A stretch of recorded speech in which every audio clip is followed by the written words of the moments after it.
Bonjour Amadou, merci de prendre ce temps-là pour cette interview. Donc vous êtes coordinateur de chantier chez Le Médisant.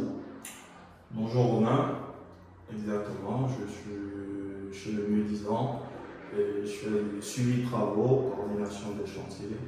Est-ce que vous pouvez m'expliquer un peu plus en détail en quoi consiste votre rôle de coordinateur de chantier? Bon, la coordination de chantier, c'est quoi? C'est la réalisation des plannings, l'organisation de chantier, faire intervenir les différents artisans qui ont été sélectionnés pour exécuter les travaux, les faire intervenir au fur et à mesure. Donc vous allez assurer toute la fluidité des travaux, de leur début jusqu'à la livraison de ce chantier. Exactement. Est-ce que vous pouvez nous dire quel est votre rôle, l'enjeu dans ce... Sans vous, pourquoi un chantier ne pourrait pas aussi bien se dérouler? Pour tout chantier, ou pour tout projet, il faut une organisation. Il faut réaliser un planning. C'est ce planning-là qui nous permet de savoir quel corps de métier vient après un autre.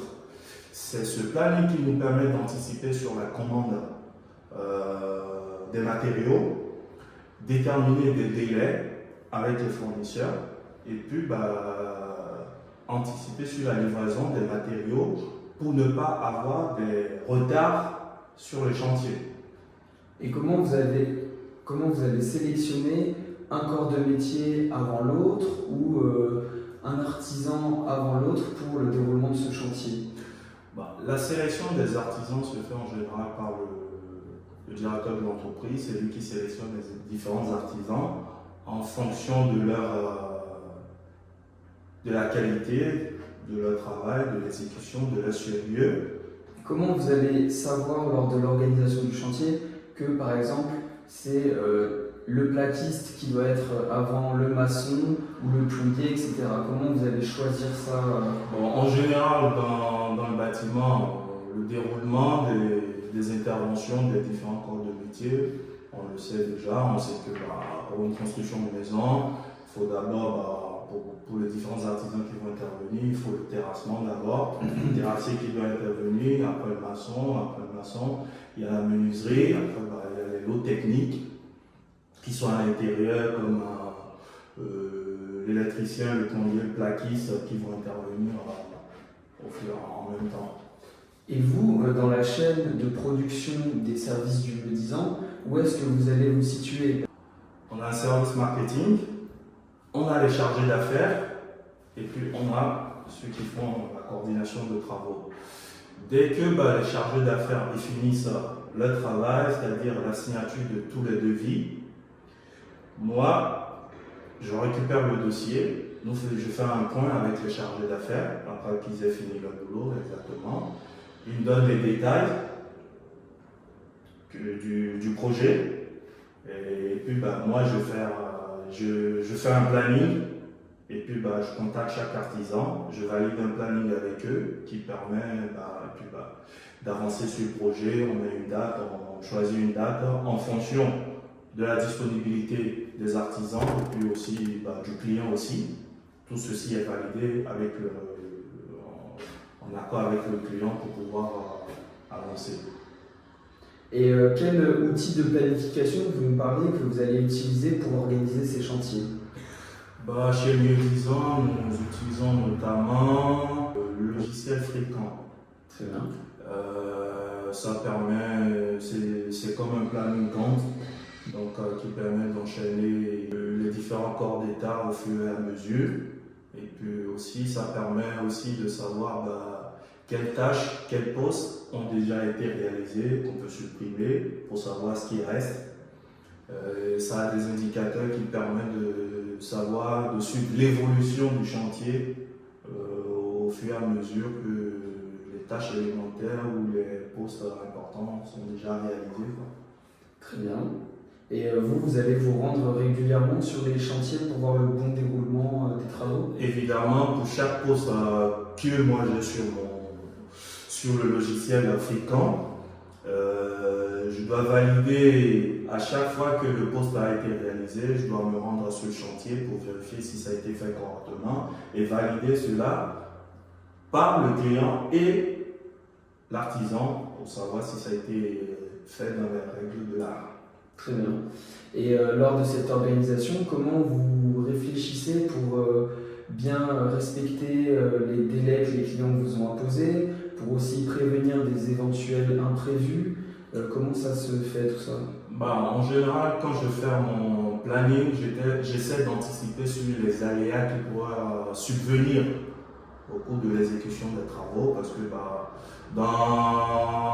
dans le bâtiment, on n'est jamais à l'abri des surprises pour les livraisons ou quoi que ce soit.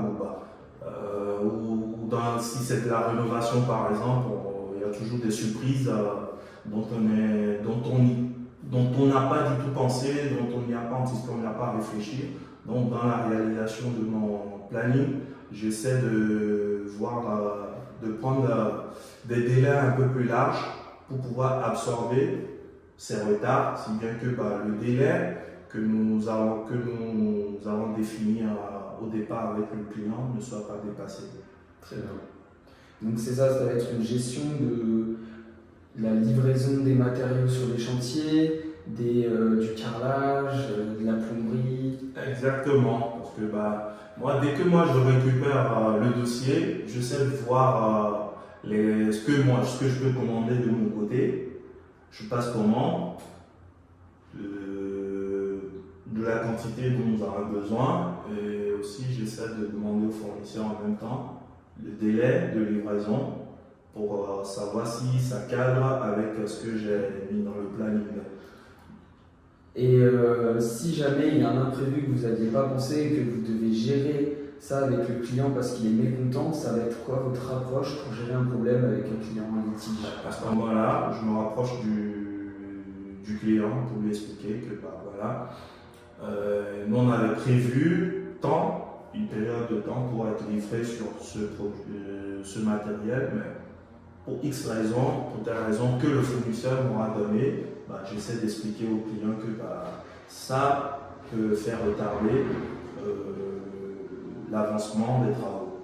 Ça c'est un côté, pour la livraison c'est ça. Maintenant si par exemple au cours de chantier, il y a un poste qui n'a pas été réalisé comme le client aurait voulu exactement, on fait un point avec l'artisan qui fait ces travaux-là et le client pour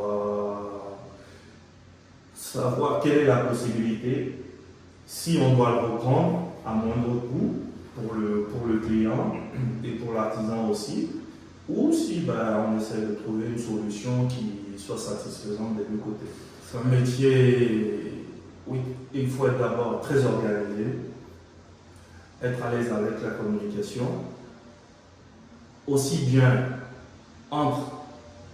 avec l'artisan et aussi bien avec le client. Et le coordinateur de chantier, il fait le tampon. C'est l'intermédiaire entre le client et l'entreprise, et l'intermédiaire entre le client et l'artisan qui a été sélectionné pour réaliser les travaux. Donc il faut avoir aussi bien la confiance du client et aussi la confiance de l'artisan. Ensuite, ça va être quoi les différents types de délais que vous allez avoir? Genre par exemple une rénovation, ça dure combien de temps à peu près? Une construction, ça dure combien de temps? Etc. Ça dépend de quoi en rénovation. Si on prend une rénovation d'une maison complète, 6 mois au minimum, ça dépend de la taille aussi. Si c'est un gros chantier, ça dépend de la superficie, de combien de mètres carrés dont on parle, le mur et le sol aussi. C'est en fonction de ça que ça va durer ou pas. Et pour une maison complète, on va partir sur une base de minimum de 1 an, voire plus. En fonction aussi de la météo, parce que souvent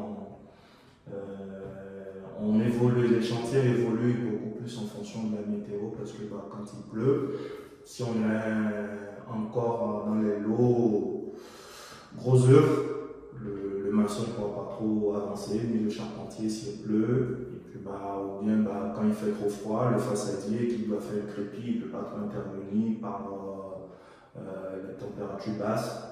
Donc tout ça, ça fait que même si on a prévu une période donnée, si la météo n'est pas clémente, très clémente, ça peut rallonger facilement les délais de finition du chantier, de réception.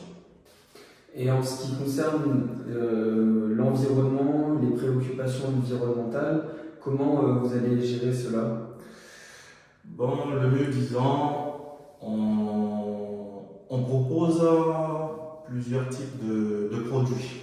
On a des produits comme l'audit énergétique, où on travaille dans ce cas souvent avec des artisans RGE qui se soucient de quel type de matériaux allons-nous utiliser sur les chantiers. On fait beaucoup plus attention au tri des déchets. Du coup, ces audits énergétiques, ça va permettre d'être une solution à limiter l'impact des logements sur le parc immobilier. Exactement, ça permet d'agir aussi par rapport à la consommation d'énergie. Ça permet de choisir des artisans, comme j'avais dit tout à l'heure, des artisans RGE qui sont éco-responsables et qui choisissent des matériaux écologiques. Et vous me parliez d'un chantier qu'on pourrait éventuellement aller visiter pour voir un peu comment ça se déroule, les différentes étapes. Vous êtes d'accord de nous montrer? Exactement. Bon, j'ai plusieurs chantiers en charge actuellement. Donc, mais nous avons un chantier pas loin. C'est un chantier d'extension. Et bien, allons voir ce chantier alors. Pas de souci, allons-y. On est sur le chantier de l'extension, comme je vous en avais parlé tout à l'heure. Donc, je vais vous expliquer les différentes étapes de ce chantier. Ici, à cette place, il y avait avant une terrasse en bois. Ils avaient mis les clients, donc qu'on a tout démolir. Donc, on a commencé par faire la maçonnerie pour avoir la dalle. On a fait un radier. Après, il y a eu un temps pour la fabrication de ce tossature. Et après, avec un délai bien sûr, ça a été intégré dans le planning comme j'expliquais. Et le jour J, ils ont livré, le charpentier il est venu poser une par une chaque pan de mur de cette extension. Et après, il a continué sur la charpente qui a été posée. Si vous regardez bien, il reste les tuiles qui vont être posées. En attendant, il a déjà fait toute la zinguerie de son côté. Et après, il va poser les tuiles. Après avoir fini ça, demain, ici, il y aura la pose des menuiseries extérieures de cette extension. Et dès que la menuiserie extérieure sera finie de poser, il y aura les plaquistes qui vont intervenir. Ils vont les isoler, ils vont poser des rails. Les électriciens et le plombier, ils passeront aussi pour faire passer leur réseau à l'intérieur des doublages de placo. Puis après, on passera au sol. Le sol là, c'est en dalle brute actuellement. On va l'isoler et puis après, on va couler une chape par-dessus, à peu près de 4 cm au minimum. Et après, on fait le revêtement de sol qui est un parquet qui sera posé par-dessus. Et enfin, il y a le peintre qui va revenir pour pouvoir faire la peinture. Et l'électricien viendra à la fin pour appareiller. Et puis à ce moment-là, on aura livré le chantier, parce qu'on aura tout fini.